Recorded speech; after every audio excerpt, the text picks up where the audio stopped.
Saudara-saudara yang dikasihi oleh Tuhan Yesus Kristus, selamat malam. Salam saudara.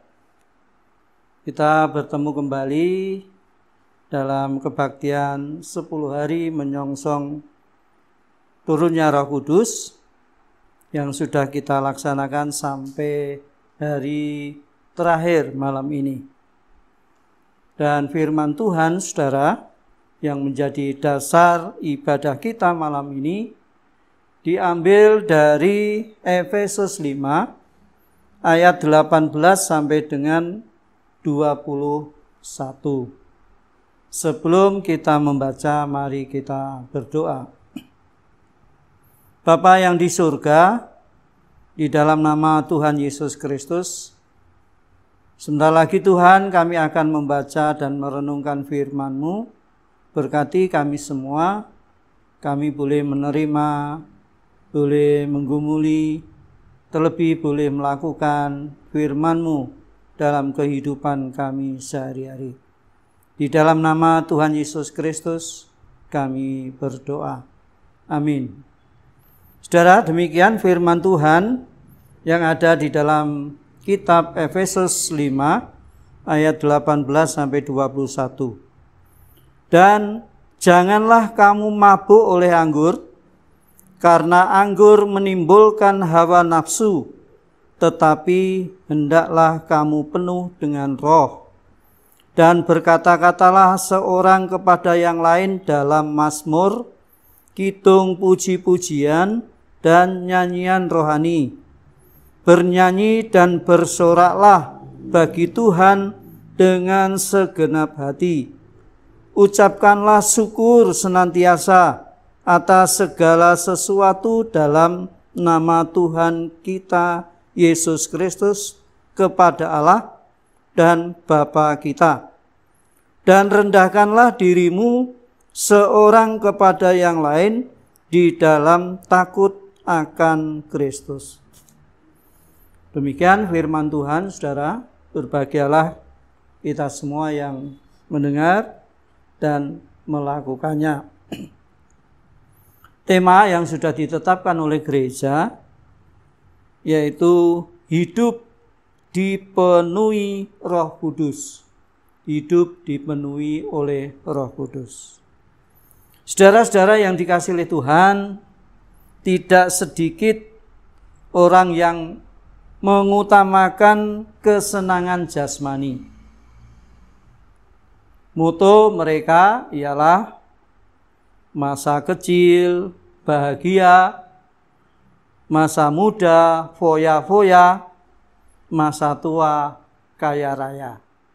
Wah, begitu kalau ini bisa kita rasakan mulai dari kecil sampai tua, demikian sungguh menyenangkan. Hidup yang hanya memuaskan keinginan jasmani memang tampak menyenangkan. Tetapi saudara, kehidupan yang demikian pada akhirnya pasti akan menyengsarakan. Dalam arti tidak akan memperoleh hidup kekal di surga. Karena hidup di dalam kedagingan adalah disebutkan dalam Galatia 5 tidak mendapatkan bagian kerajaan surga.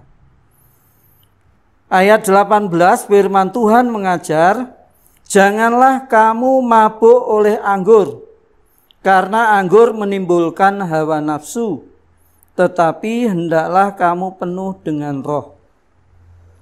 Penuh dengan roh artinya dikuasai dan dipimpin oleh roh. Orang yang penuh dengan Roh Kudus akan berjalan bersama-sama dengan Allah dan melakukan kehendak Allah. Ia akan memperlihatkan dengan sesama sebagaimana ia hidup dan bisa mempergunakan waktu yang ada dan berusaha untuk mengerti kehendak Tuhan. Inilah saudara, kalau kita hidup di dalam roh, maka hidup kita akan menggunakan dengan baik waktu yang ada. Dan tentunya kita akan mengerti kehendak Allah sehingga kita akan melakukannya. Rasul Paulus menyatakan bahwa ada 3 tanda kepenuhan Roh Kudus dalam kehidupan orang percaya yang disebutkan di dalam firman Tuhan yang kita baca tadi. Yang pertama, bersukacita di dalam Tuhan. Orang yang dipenuhi oleh Roh Kudus senantiasa bersukacita di dalam Tuhan. Ayat 19 dikatakan, berkata-katalah seorang kepada yang lain dalam mazmur, kidung puji-pujian, dan nyanyian rohani. Bernyanyi dan bersoraklah bagi Tuhan dengan segenap hati. Dan ucapkanlah syukur. 20 bagian A. Nah, itu bagian yang kedua di dalam ayat 20, yaitu penuh pengucapan syukur. Sedangkan yang pertama tadi bersukacita di dalam Tuhan. Dan yang kedua penuh pengucapan syukur. Dan yang ketiga, saudara, disebutkan di dalam ayat 21. Dan rendahkanlah dirimu seorang kepada yang lain di dalam takut akan Tuhan. Kepenuhan Roh Kudus yang ketiga yang disampaikan Rasul Paulus di dalam ayat yang kita baca tadi, khususnya 21, merendahkan diri seorang kepada yang lain. Sukacita dan pengucapan syukur di dalam Tuhan membuat orang percaya gemar untuk bernyanyi dan bermazmur. Jadi saudara, kalau kita dipenuhi Roh Kudus, tentu kita akan senang dengan memuji nama Tuhan. Kita senang bermazmur, memuliakan nama Tuhan. Saudara, janganlah kamu mabuk oleh anggur, tetapi hendaklah kamu penuh dengan Roh. Orang yang dipenuhi Roh tidak akan membiarkan dirinya mabuk oleh anggur. Artinya, saudara, orang yang dipimpin oleh Roh akan selalu menuruti kehendak Bapa dan akan menjauhi yang berhubungan dengan alkohol. Artinya yang berhubungan dengan mabuk-mabukan. Mabuk merupakan kesia-siaan dalam pemanfaatan waktu yang seharusnya dipersembahkan bagi Tuhan. Karena alkohol membuat orang kehilangan kesadaran, kehilangan pengendalian diri, dan juga tidak memiliki hikmat dan dikuasai selalu hidupnya oleh hawa nafsu.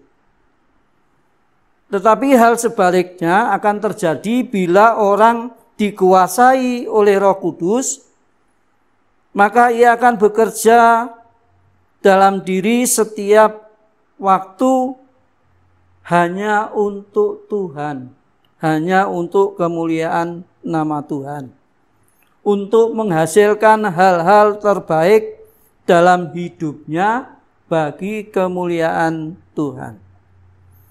Orang yang dikuasai Roh Kudus akan saling melayani dalam kasih. Tadi jelas sekali di dalam ayat 19 sampai dengan ayat 21. Di sana disebutkan tadi, melayani sesama dengan kasih. Bila penuh dengan Roh Kudus atau hidupnya dipenuhi oleh Roh Kudus, maka orang percaya akan memiliki hasrat untuk menyembah Allah dan mendorong orang lain juga untuk menyembah Allah. Artinya bisa menjadi penggerak bagi orang lain untuk menyembah Allah. Orang yang dipenuhi Roh Kudus akan selalu mengucapkan syukur dan bersikap rendah hati terhadap satu sama lain, dan ini terjadi karena rasa takut akan Tuhan bukan karena manusia. Sudahlah, kalau kita hidup saling merendahkan diri, akan dipastikan bahwa hidup bersama itu akan indah. Tidak akan terjadi perselisihan.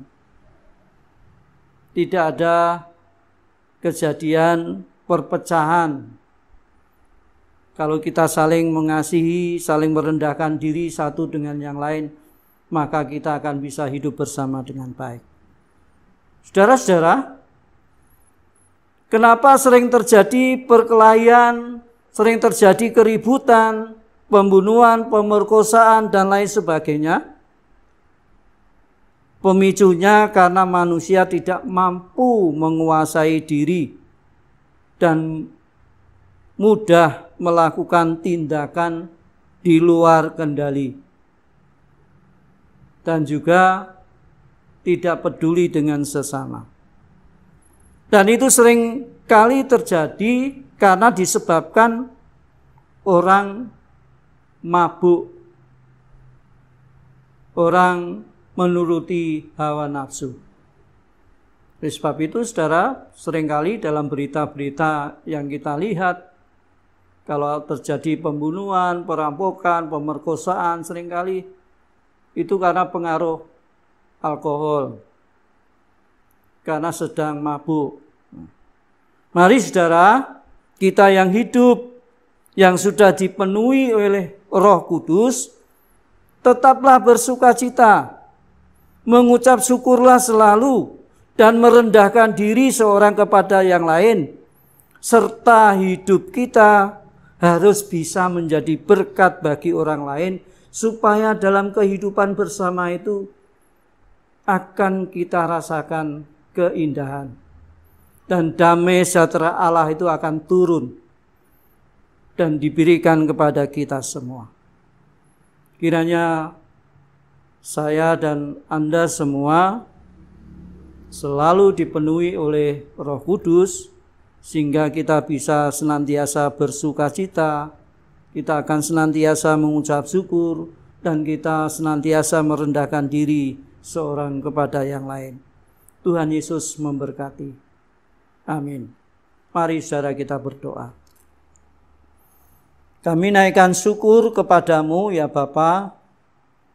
Firman-Mu sekalipun hanya sedikit telah mengingatkan kepada kami supaya kami terus berjuang untuk hidup di dalam Roh, hidup dipimpin oleh Roh Kudus, supaya kehidupan kami senantiasa ada sukacita dan selalu mengucap syukur dan merendahkan diri satu dengan yang lain.